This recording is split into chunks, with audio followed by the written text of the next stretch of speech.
নমস্কার বন্ধুগণ, আমি আবার চলে এলাম আমার গল্পের ঝুলি নিয়ে। এসেছে বাংলা নববর্ষ 1431। এসেছে বৈশাখ। বৈশাখ মানে 25শে বৈশাখ। 25শে বৈশাখ মানে রবীন্দ্রনাথ। আমার চ্যানেলের পক্ষ থেকে তার জন্মদিনে আমার বিনম্র শ্রদ্ধাঞ্জলি বিশ্বকবি রবীন্দ্রনাথ। রবীন্দ্রনাথ জীবনের সর্বভূমির কবি।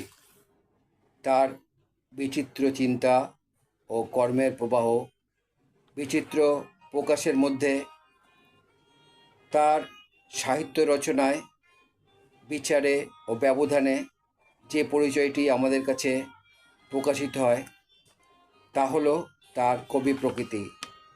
রবীন্দ্রনাথের মতো মনে প্রাণে, চিন্তায়, কর্মে, দুঃখে সুখে, জীবনে মরণে সম দৃষ্টিমান কবি মানুষের ইতিহাসে দুর্লভ।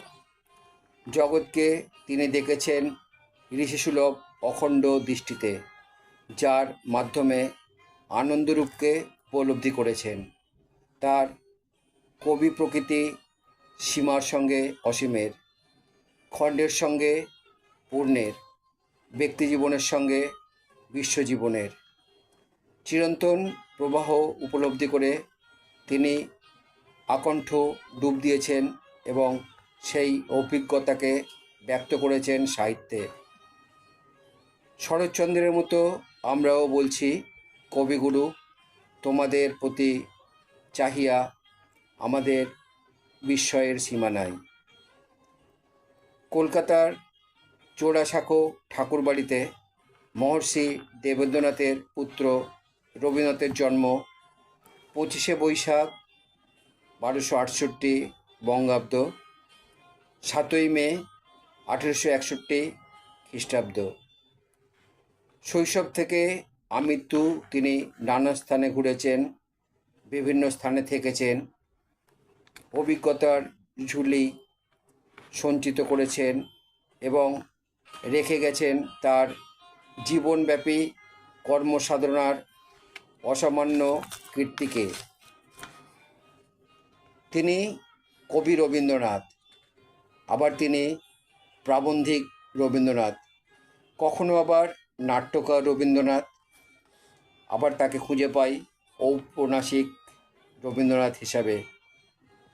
ছোট গল্পেও রবীন্দ্রনাথের অসামান্য কীর্তি আমরা দেখতে পেয়েছি।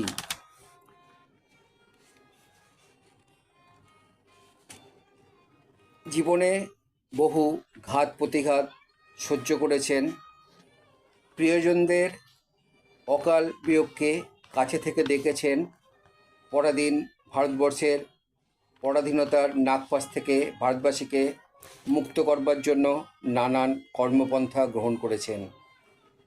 শিলাইদহে জমিদারি দেখাশোনার কালে সাধারণ মানুষের সান্নিধ্যে এসেছেন, শান্তিনিকেতনে বিদ্যালয় প্রতিষ্ঠা করেছেন এবং এসবের মধ্য দিয়ে তার কর্মযোগ্যকে প্রসারিত করে দিয়েছেন।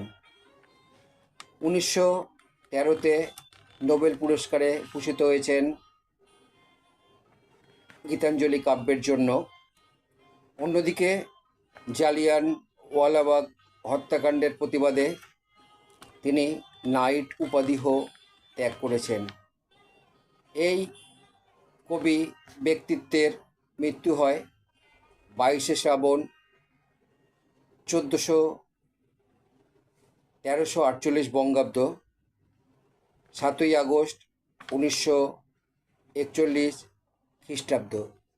কিন্তু যিনি সবার মধ্যে জীবিত, তার কি কোনো দিন মৃত্যু হয়? তাই আজও তিনি অমর।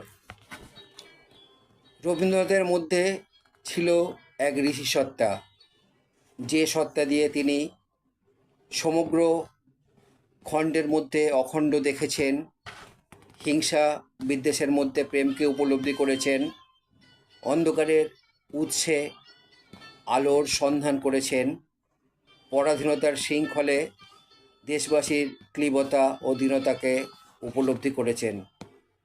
তাই তিনি ক্ষুদ্র, খণ্ড, দেশ, হিংসা, দীনতা, ক্লিবতার ঊর্ধ্বে উঠে গভীর মানব প্রত্যয় নিয়ে শাশ্বত জীবনের কথা শুনিয়েছেন। সেই সমগ্র জীবনের কবি রবীন্দ্রনাথ, যার মধ্যে অখণ্ড ভারত আত্মার সন্ধান পাওয়া যায়। আমার চ্যানেলের মাধ্যমে সেই কবির প্রতি আমার আজকের শ্রদ্ধাঞ্জলি নিবেদন করলাম।